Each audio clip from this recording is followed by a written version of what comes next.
Pledge of Allegiance. I pledge allegiance to the flag of the United States of America and to the republic for which it stands, one nation, under God, indivisible, with liberty and justice for all. Handing over to Dana for our land. Thank you. We honor the first peoples of these lands by acknowledging that the area in which we gather is within the traditional territory of the Stillaguamish tribe of Indians. The Stillaguamish people have inhabited these lands and waters since time immemorial, and their descendants have remained in this territory to this day.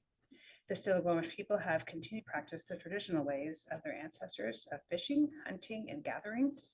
The Stillaguamish tribe has had these lands and cultural traditions passed down onto them by their ancestors who believe that everything has a spirit and that they are the caretakers of these lands and waters. Thank you. Before we go into roll call, I would like to make a motion that we excuse Director Gochner from this evening's meeting. Second. All in favor? Aye. All right. In attendance tonight, we have Director Dane, Director Ledoux, Director Carey, myself, and our Superintendent, Dana Keys. We are going to move on to item number 2A, board comments. Start with Director Dane. Sure. So Friday, I attended a barbecue here at Crossroads, welcoming students back, and I just want to report to the board that the energy level here was palpable.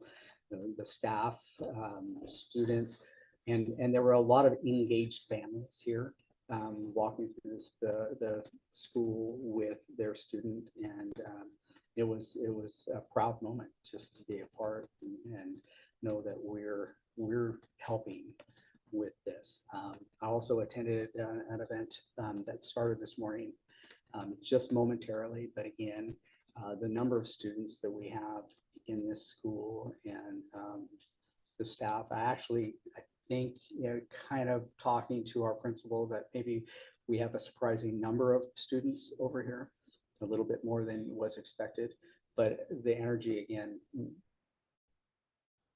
they're excited to be here. They're engaged. Our staff are engaged with the students. It makes me happy. I almost feel like I felt with graduation last year with the beginning of the year. So, excited. Director Ledoux. Yeah, pretty short, but I mean, school has officially started. We're underway. It's very exciting. Really, we're in this mode now where so much progress through last year. Summer's a very easy time to forget everything that you learned. And so, the ramp up period, it's difficult, but it can be fun. Trust me, it can be fun. And just, the reminder again too, I know lots of, there's new members supporting and leading the school district and everything. And so, right, with us as the board, I won't speak for the entire board, but this is what we're here for, right? Is the intermediary in between the community and the district itself. So please, more than ever too, right? We want to hear your voice. We want you guys to reach out to us, get coffee, get French fries at the Buzz-In, whatever it is. We want to sit down and chit chat with you. Understand, not just, if things aren't working well, we definitely want to know those, but if things are working great too, we love that as well. I'll sit down and have a coffee and some fries with good news. So that's it for me. Wonderful. Director Carey. Yeah, a couple of things. First off, I want to make sure I give roses.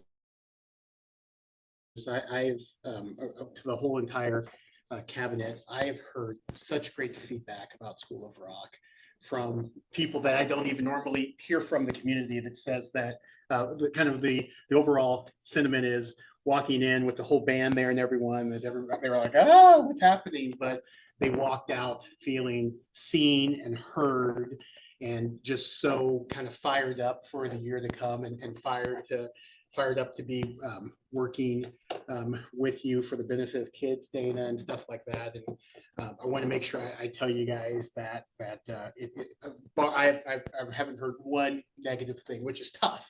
Yeah. It was really, really tough.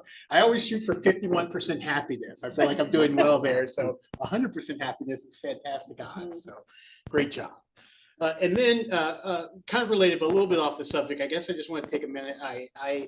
Nobody in here knows her, but last week I lost my favorite aunt in the entire world. Her name was Pam. And the reason I bring her up is because she is a lot of the reason why I sit here. She was a teacher in Chicago for almost 40 years. And to the day that she passed, actually, that there on that evening, she was still tutoring kids in the community and stuff like that. And I think one of my fondest memories of her was when I would go for summer.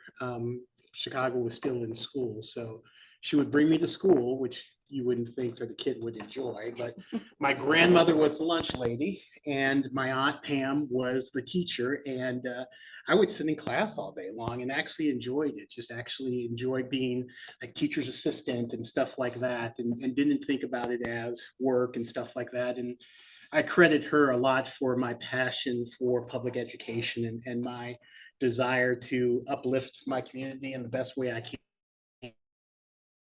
through participation, kind of along the lines of Ledoux.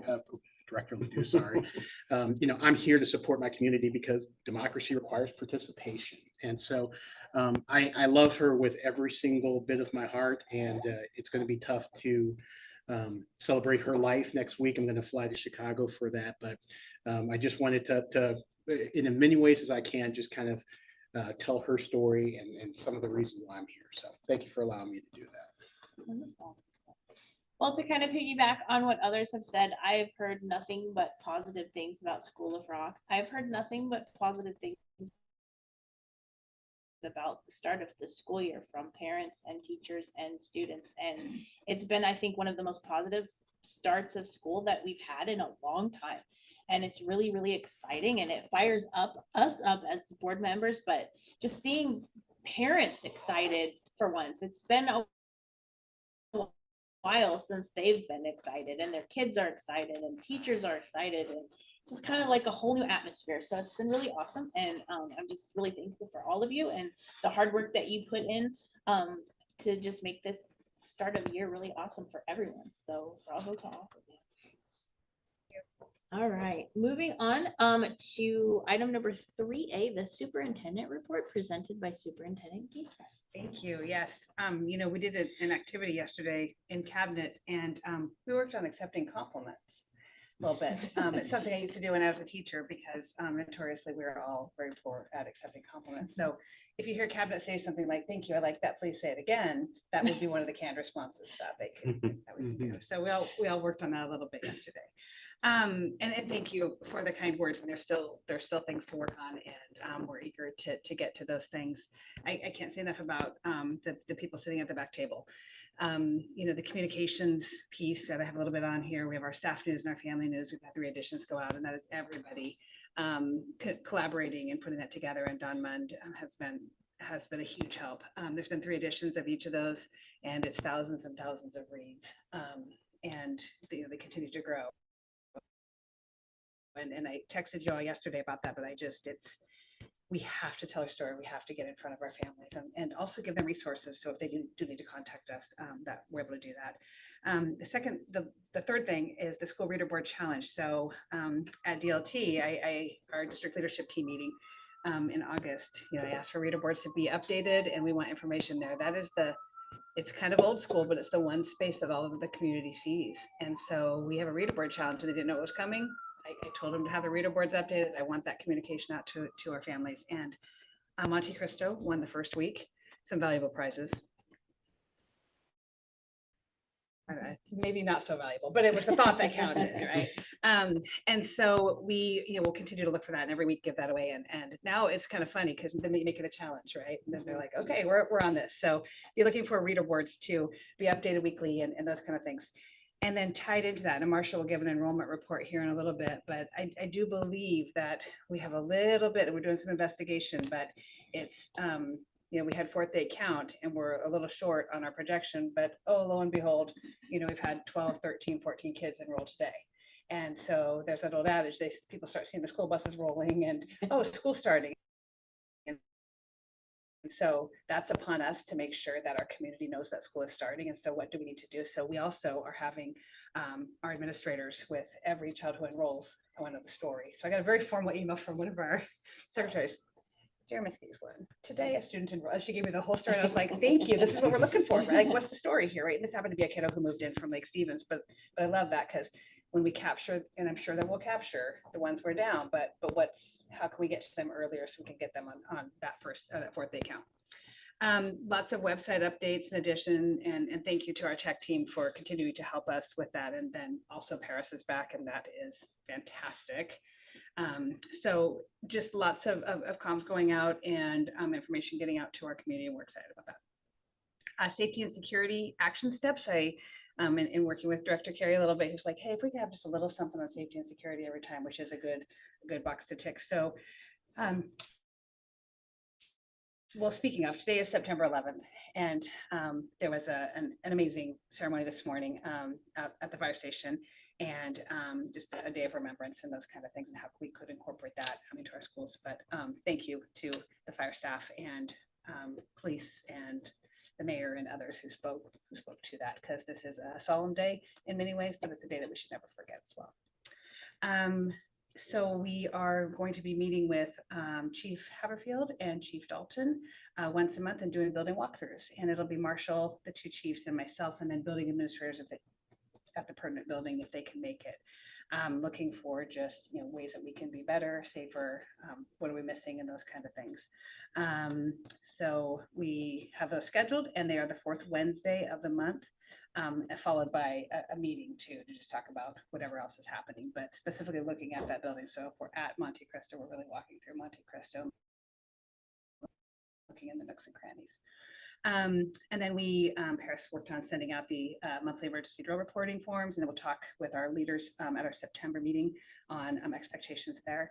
And then lastly on that, the Great Washington Shakeout is on October 17th of every year at 10:17. And so we will all be doing that, and then working on some comms, how people call in, just in case if there is an emergency and they need to call. Where do they call to say, hey, we're okay, or no, we're not, or we need responses, and a little bit of work on that here in September and October. We're going to jump a little bit into our SBA data today. Before you get there, can I Yeah. just kind of ask 2 questions? Because I Sure. don't want to have you go ahead and not on the safety and security thing. Just with the shooting in Georgia, I've tried to read as little as possible because it absolutely breaks my heart. And well, I'm not going to get on my soapbox about that.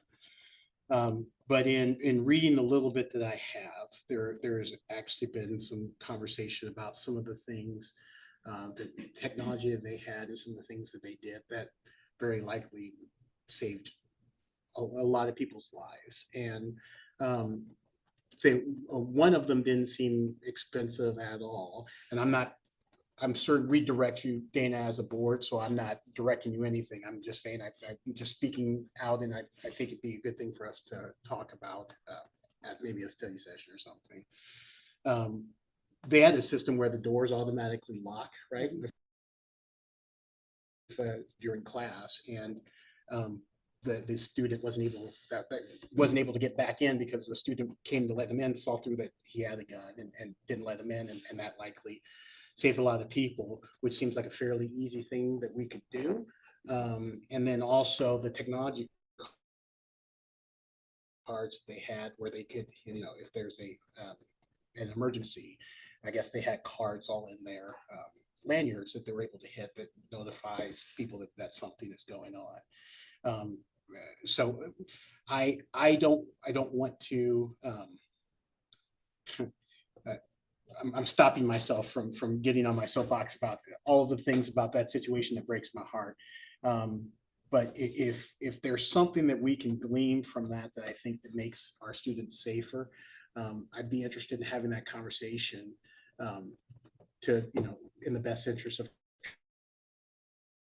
trying to keep our learners as safe as they possibly can. So that's all I'll say Appreciate there. And if we can, I'd love to have that conversation. I think that would be fantastic and work with Marshall and maybe the next in October or I mean, the sooner the better.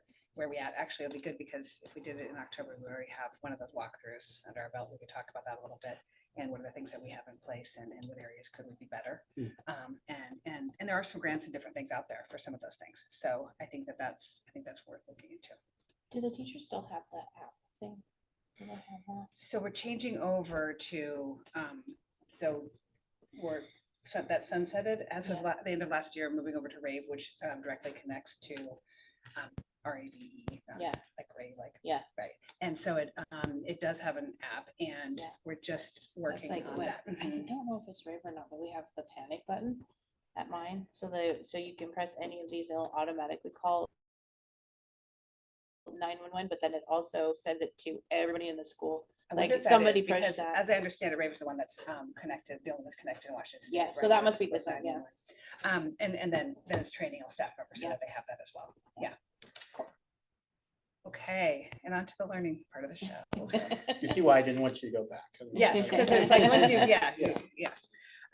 So just, I want to talk briefly, and you can look at the slides later too. We've broken these out and Emily was able to put some information in there and so was I. So there's, obviously we have the SBA in English, in ELA, and then mathematics, and then the Washington test that we have for science. And while there's some celebrations, but there's some things that we have to work on too. And this is like kind of getting to that starting spot. So I'd like to start with ELA. If there's a down arrow, it means that that score is 1% or more less than it was last year for that grade level. Now we have to be careful, right, with statistics, because comparing non-cohorts with non-cohorts gets a little interesting, but it does still tells a story. It tells a story about instruction and materials and curriculum and all of those things. And then secondly, if you see a green highlight, that means that class, so if like the 8th grade ELA is highlighted, that means that a 1% or more increase for that cohort. So those 7th graders last year were at least 1% less than 34% meeting standard. These percentages are all kiddos who met standard. And then you have the state average. And while the state average is great, we want to shoot for more than that. We don't want to just be, in the middle of the road. So in ELA, we're down just a little bit at Granite Falls High School in 10th grade ELA, but still well above the state average. And that is a huge area of celebration. Crossroads High School, you can see the score there. And then there's a total Granite Falls School District 10th grade, that would be the two schools together. Middle school, some huge celebrations in growth in all grade levels in ELA. That's a comprehensive focus on literacy. That can't happen just with our ELA teachers. That's everybody reading in the content field and working on that. But still, again, below that state average. Where there's a huge opportunity for some growth is in our 3rd, 4th, and 5th grade. Remember, K2 doesn't take the SBA. We have iReady data, but the next thing we can do is compare this to the iReady data and see if those indicators really indicate whether kids are going to be growing or not. So we have some decreases in each of those grade levels, and that's something to pay attention to as we go. And we'll move on to math, move on to science, and then I'll tell you a few immediate steps that we have taken after being here the first few months. Math, Granite Falls High School, that score has gone up a little bit and is well above, not well above, probably 2% above the state average. Crossroads High School, the percentage is the same, and I think it's so few students, 7% or less. And then the total in 10th grade in the school district is 25%. That is up from what the average was last year. 8th grade is up a little bit from what it was last year, but still, again, below that state average. And 7th grade is down from the 7th graders last year, but those 6th graders are performing at a higher level. So I think that's still, the right trajectory that we want. The 6th grade, that is not only up from last year, but also up from them in their passage rate as 5th graders. 5th grade, that is a pretty significant decrease in their math SBA. So that's going to take some diving into. 4th grade, again, significantly up. And also that those fourth graders as third graders scored 37% or less. And then our third grade score in math was down. And then science, I didn't color code these because it's too hard to, there's too many years between because it's fifth grade and eighth grade and 11th grade, but kind of flat in 11th grade at Granite Falls High School, but it's again above the state average, and there's Crossroads. The total, which is still above the state average, and some increases in science at eighth grade and at fifth grade, but fifth grade's getting close to that state average, but eighth grade is a little below that state average. So there's lots of work to be done, and there's lots of ways to go about this. And anytime you want to improve, outcomes, of course, there's the instructional side of it, right? The people and the delivery of it all. There's also the materials and the fidelity of the curriculums being used. So there's a lot of words on this slide, and I apologize, it breaks every rule for a slide. And Emily, feel free to jump in here at any moment. So a couple of things that we have done, and some of these, we worked to add certificated math specialists at each elementary. That is one of their specials that they're pulled out for. Knowing where our scores were, knowing that core math need at elementary, every kid not only gets math from their classroom teacher, but they also get it from someone who has chosen to apply for that and be a math specialist in that building. So it's a double dose, and it's from someone else, and sometimes that's helpful as well. It's whole class, and it's that special that you hear about at elementary. So PE special, math special, that kind of thing. Emily is actually evaluating those math specialists and working really closely on the professional development and the alignment and all of those things around them. And there's district directed PLC time around those math specialists. It's the two of them and Emily, and working to grow that, and being a professional learning community, and to calibrate and work on that. We also added certificated reading interventionists, and I say add, it's okay, we moved the deck chairs, and we moved the deck chairs to work with kids. It is so critical that if you want high level instruction, to have people who are most qualified deliver that. Both of those positions are filled by people who not only have an elementary ed endorsement, but we added some things to that job description working with our certificated union. We wanted them to have an ELA background. There has to be something special when you're doing that extra intervention for reading. So a reading specialist endorsement, multilingual endorsement, an ELA endorsement, those are that extra bit, because reading is your jam. So we have both of those positions, and they will deliver and coordinate the Title I and LAP services, which are intervention services. That's that tier 1 that you hear about. That's kind of what was missing, was those small group. There was some happening because we had some paraeducators in our elementaries delivering that, and now that is happening with a certificated teacher. It's that stopgap in between. You hear about lots of kids for years, right? We've had Title I LAP funds for years. And you're like, oh, I had Title I when I was a kid. It's that extra dose. It's supplementary in reading instruction instead of a referral to special education, because it's very different to suspect a disability and also struggle to learn to read a little bit. Anybody who knows and loves children knows that every kid learns to read just a little bit differently. I know my 3 all did. And one of them needed a lot more to learn to read.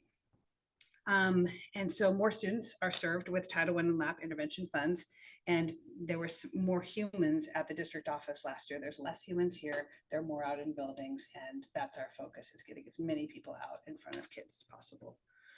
And then the district directed team meetings that kind of like with our math specialists, and how we're working together to look at data, rank order our kiddos, and making sure that our kids that with the iReady data that we have that need that extra dose of reading are getting it, because we know that behaviors occur, and off-task behaviors especially occur when we can't read or we can't keep up and we don't know what the class is doing. It makes it really difficult. So really focus on some people in the system that can offer those supports. Any questions on all that? I know that's a lot, but I want to make sure that we get that out in front of you. So there's no extra funds. It's just really, again, moving those deck chairs and using our Title I and LAP intervention funds to serve kids. How deep into the data can you get down to like the classroom level and stuff like that? So is that information that you guys are going off in PLCs and stuff like that. And I know that that's, in the past, I've heard that that's challenging because teachers might feel called out or like, when you're, so, trying to keep it more general, but um, I kind of what you're saying, right? Like data tells a story. It doesn't tell the whole story, but it does tell you a story. So I guess, how are you guys getting at that information, in situations where maybe you have huge disparities between, kids of a cohort of the same grade and significantly different scores and stuff like that? Right. So you can definitely, we will do with our district leadership team some deep data dives, especially in different groups. Emily and I were working on the data. I mean, Emily and I could get lost in the data for a long time because it's really interesting and it does tell a story. And one thing that I noticed, and we look back year after year after year, I was concerned because I saw a trend of our males significantly underperforming versus our females at the high school level in the LA. I'm like, is this a trend? Is this a 1 year, like, right? So you start diving down and you can look for year after year after year. That's a very small example, but yes, you can. And then I could also, so if it was your classroom, what, if I'm a 5th grade teacher, I want to know how my 5th graders did, even though they're on to 6th grade. I want to know, like, did that work? And what areas did they not do well? And so there's, the data is all there. We have something called homeroom where it kind of centers that data. And so you're right, that is absolutely the next step, is examining that data and, and the why behind it. What do we need to focus on? But going back to, truly trying to keep it a little bit simple for this year, but a literacy focus, where kids can't read, they can't access other content areas. And that's the cornerstone of everything we do. Yeah. And then I was at an interesting, watching an interesting YouTube, as I do. One afternoon I was talking about getting really into data, especially like this as it relates to communities of color, ethnic groups, second English learners and stuff like that, because the point was they get lost in the shuffle, right? They gave an example of a very high performing school that was celebrating all of this growth that they were seeing. However, if they got into the data every single year, that community was getting worse and worse and worse. And they realized that they were missing a whole section of kids, but because that was such a small percentage, it gets lost in the shake of things. So I don't know how we talk about that or how we incorporate it as we're talking about these things, but I would love to make sure that we keep a focus on that too. I absolutely agree. And so this is the whole data that you just saw, definitely big picture, right? And then, yes, by ethnic group, by gender, by like, et cetera, et cetera. Mhm. One that's always interesting to look at is economically disadvantaged versus not, right? So do our middle class kids who are white and, are they the ones that are high performing? And then we have many other subclasses that maybe not, right? But it is, you are called to look at that data, right? And do we have disproportionality? And generally speaking, just like in special education, Rachel and I were looking at that data yesterday, we have some disproportionality. And it focuses us on what are our practices? Who's getting referred for special education services? Who's getting, what is the talk? Are we overrepresented in one that is across Washington state is Hispanic males, Latino males are overrepresented in learning disability. Why is that?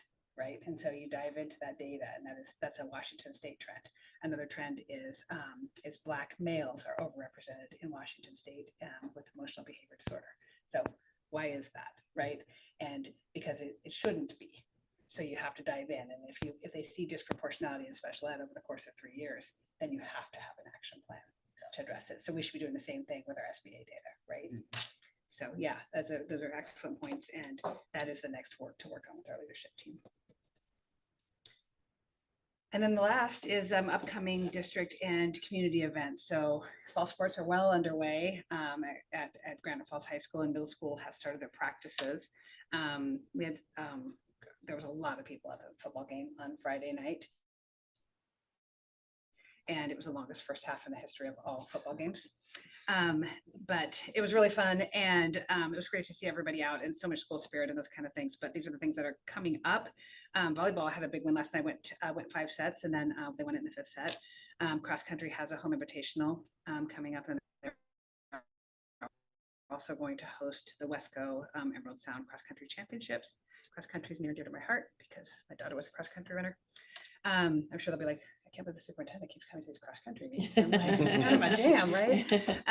But girls soccer, got to watch them play last night. Marshall was there also, big win, and then got to see them play last Saturday.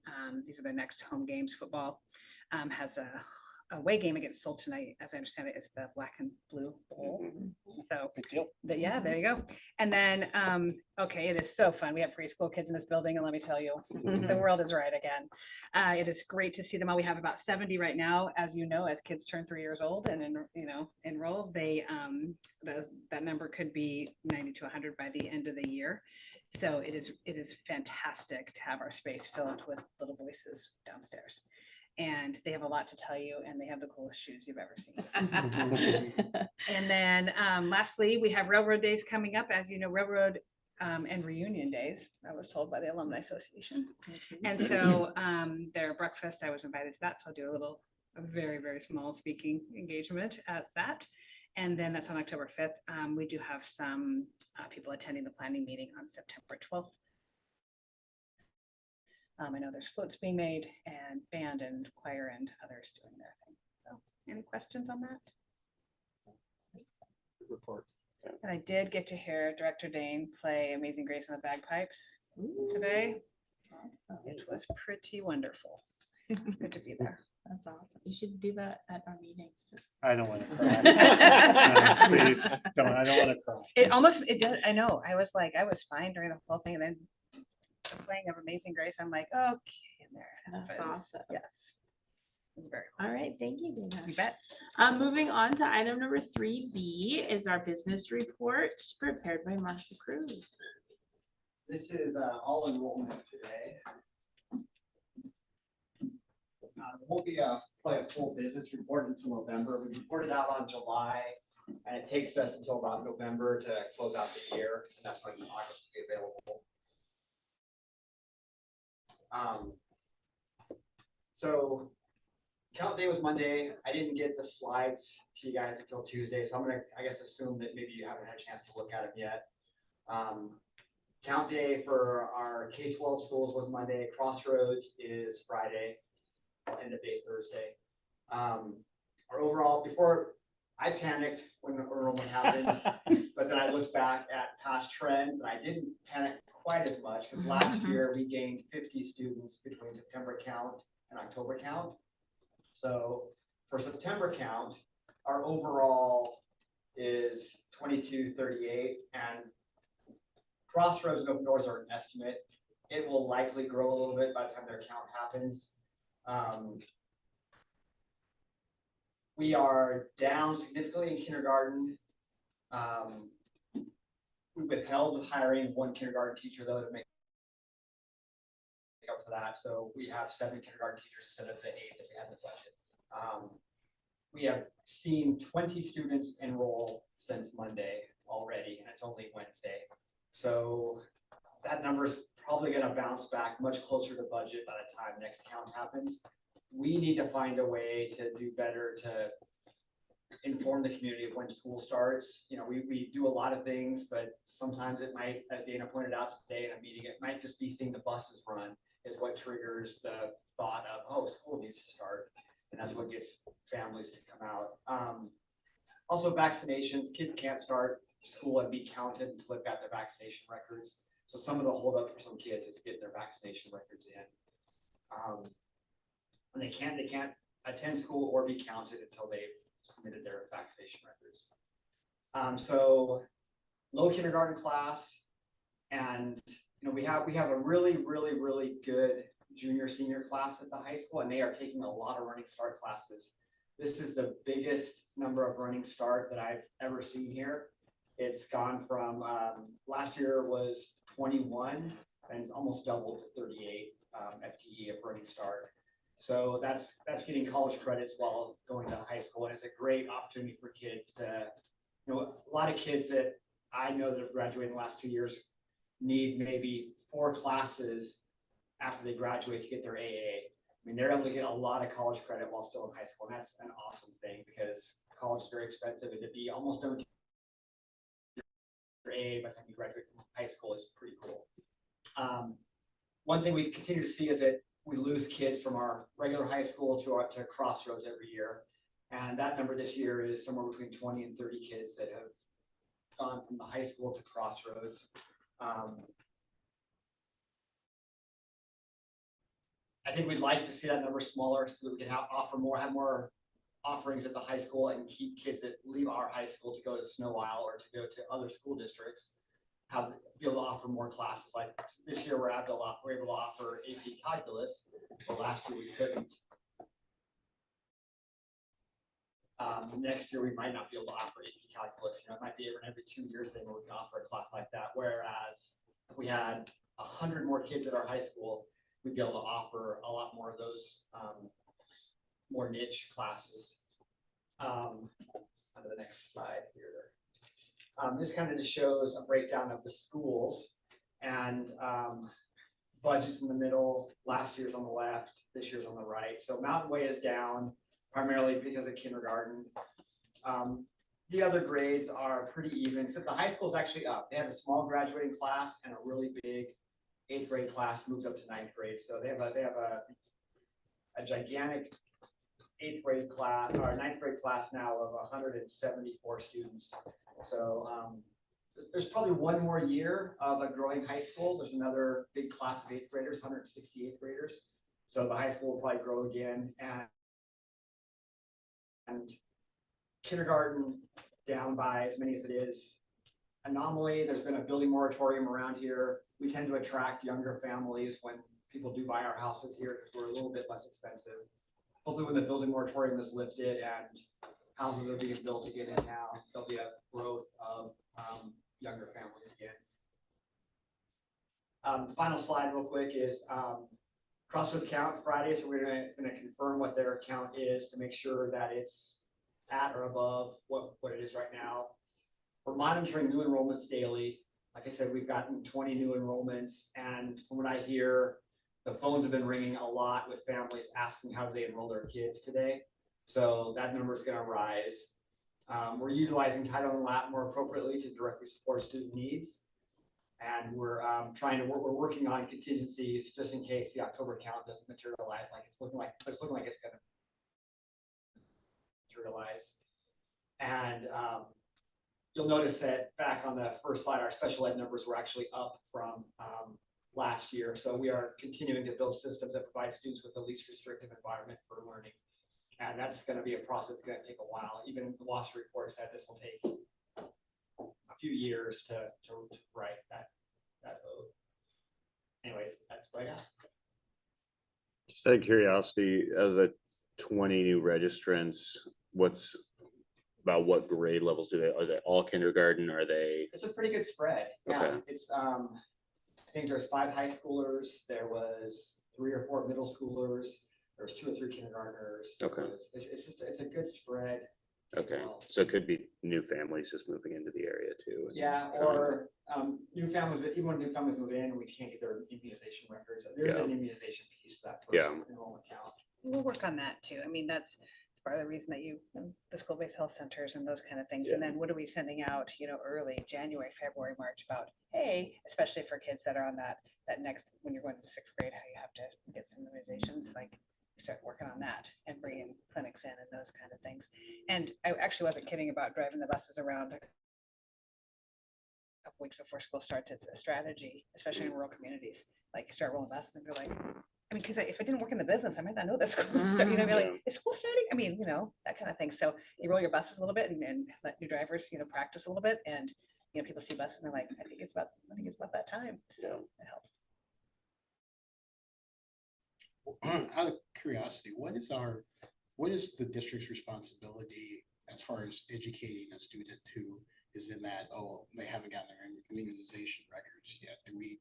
It's interesting because if we suspend someone or something like that, we have to still educate them, and absolutely right.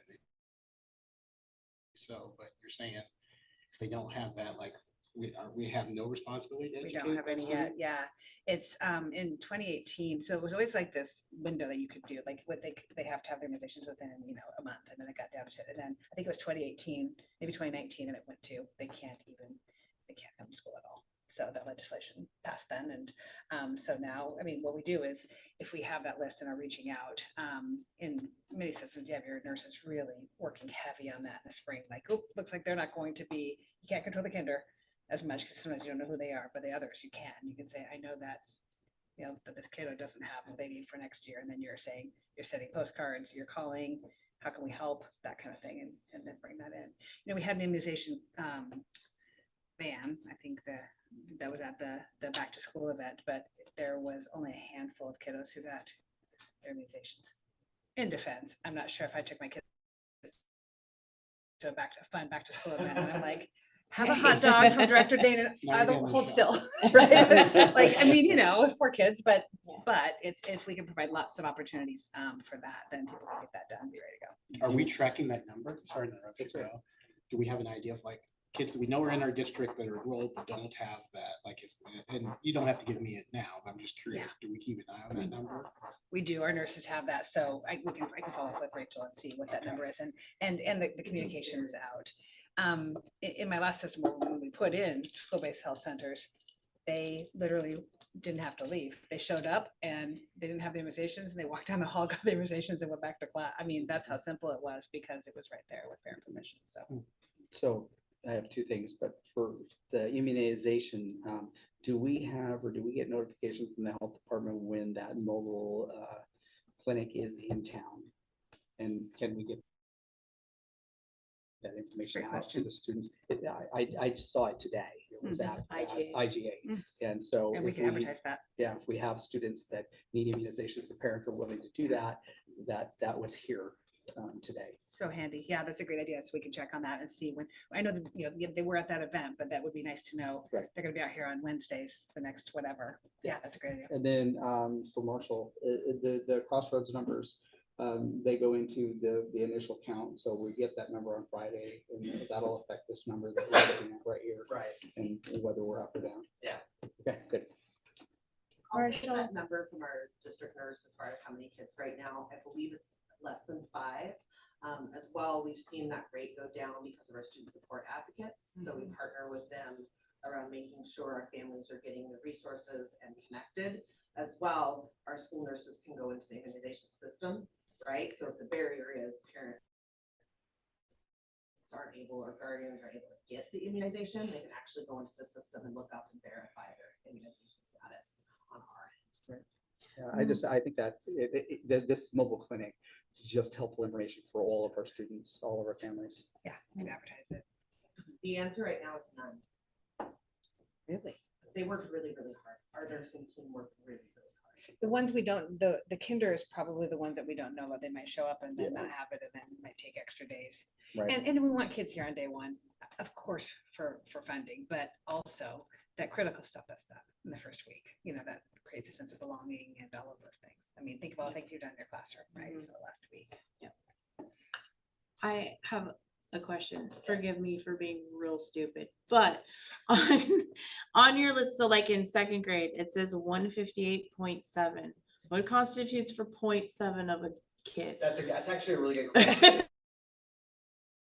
I was there at 0.7 in Yeah. elementary, in middle school, or especially in high school, if Yeah. a kid is taking something. That's what I was CYL or figuring, whatever, but like for elementary, what is we that? have students that are getting their education at home, they can come in for part of the day and Oh, do, okay. like, they do a music special. Okay, Or they can Makes you do a little a bit. math special or something, so they get a part of their FTEs. okay, that makes sense. Good question. I asked the same question about elementary. Yeah, it does happen quite a bit in Yeah. elementary.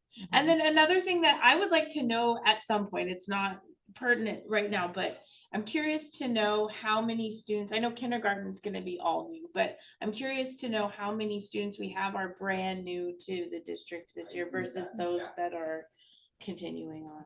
That'll be a good, I'll do, every couple of years, I do like a deep dive Yeah. into what's going on with our enrollment. Yeah, Maybe for the next board meeting, I can do that, because I won't have a Yeah. board, I won't have a real board packet Yeah. for a while, so. I can Yeah. do I would like to know just to see like actually how many are coming from like those brand new houses, like how, Yeah. you know, see how many new ones we've And I got. do a little dive into where kids are going, where they're coming from, where they moved from. That would be where- awesome, yeah, Why they're choice transferring out, why they're choice Yeah. transferring in, that kind of stuff. yeah, that would be great. Can I add one thing that was on the agenda? This just popped up on Tuesday. I sent Dana the invite just while I was sitting over there, so I just remembered it, but, the Snohomish Planning Commission is having another meeting on the 24th. And school districts are kind of, planning on attending that, just to let the planning commission know that we've seen what you're doing and we're not gonna be quiet. And, This is about impact fees. yeah, and so I just sent Dana the information and she can pass it along to you guys if you want to attend. I think it's at 6 o'clock on the 24th of September. It's before our next board meeting, I believe. So, Do you know where that's located at? Where's it? oh, it's actually available you can participate via, it's hybrid. Okay. So you can do via Zoom also and be able to public speak or whatever you want to do with that. They suggested that as many people speak as possible, so. Okay, perfect. We met yesterday as a group to talk. Yeah. Okay. All right, any more questions for Marshall? All right, moving Thanks. on to item number 3C, board reports. We'll start with WIAA. No updates for right now. Dana, you know, you had the whole sports report, you Yeah, know, sorry. effectively. No, that's perfectly now fine, sports. right? That's really, you know, what matters is, right, getting people out there. So Black and Blue Bowl, obviously that's the tried and true, which actually also coincides with the Apple Cup then also this weekend. Go Cougs. Huskies. So, but yeah, Charles is so between. it's a little bit of a drive, but hey, it's scenic, it's beautiful if you got there. So, but yeah, nothing else to update then. Ledger report. Yeah, not a whole lot. WAS is getting ready for the General Assembly. And the WASDA Ledge Committee is looking at a couple of emergency proposals that we're going to have a Zoom meeting to review. There's some proposed language related to the state fully funding increases in premium costs of insurance and stuff like that, which certainly has been significant. And then after that, obviously, we'll have General Assembly, which I'll intend, if it's the board's will, I'll attend and represent our board on. But other than that, I did have a good discussion with Representative Lowe related to impact fees. Representative Lowe happens to be one of our county commissioners, as well as one of our representatives here in the 39th. And I was sure to impress upon him our need for impact fees and the impact to us that if it wouldn't pass, and we had a great conversation related to that. He asked some really good questions, so I definitely know that he was pondering that. So that's really all I've got. All right. No community report today, so we'll move on to item number 4A, items from the floor. I don't believe we have any. No. Okay. Moving on to item number 5A, unfinished business. There is none. Item number 6A, new business. There is none. Item number 7A, personnel report.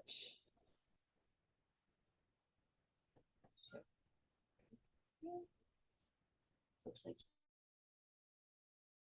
just two hires to approve. Is there anything, Dana, that we need to, is there any motion or anything that you need here with the personal report? Just approve it? Yeah. Okay, I make a motion that we approve the personnel report. I'll second. All in favor? Aye. Aye. All right. Moving on to item number 8, the consent agenda. One thing on the consent agenda for the resolution for calendar days. Is that the one I saw? Yeah, my name is spelled wrong. That's the only thing. I didn't know if that was important or not, but for my name right there. It's It's important to me. On the, Is that you? The letter of the- Yeah, it says with a K in the middle. Tisk. I know. yeah. That was the only See what thing. happens when Paris goes on vacation. And we let Marshall do things. I'm mostly doing it wrong. There's also additions. Oh, there's additions Outside of this? They're included in there. Oh, yeah. But included they're in the our consent. agenda. Yeah. So then I think since it's in the agenda, we can still pass it by unanimous consent if there's no comment or anything like that. Okay. I think it's the only time when we had like the paper one, and they're like, Yeah. "Oh, we got these." Yeah. Okay. So please forgive me. So for consent agenda, we Just ask if there's any Okay. discussion or anything like that. and then, okay, is there any discussion on the consent agenda? No. Okay, And then we don't even take a motion, it passes. by okay, so passes by unanimous. Yes, consent. Yes. Unanimous consent. All right. The time is now 6:50. I think that's a record for us. That adjourns the meeting of the Granite Falls School District.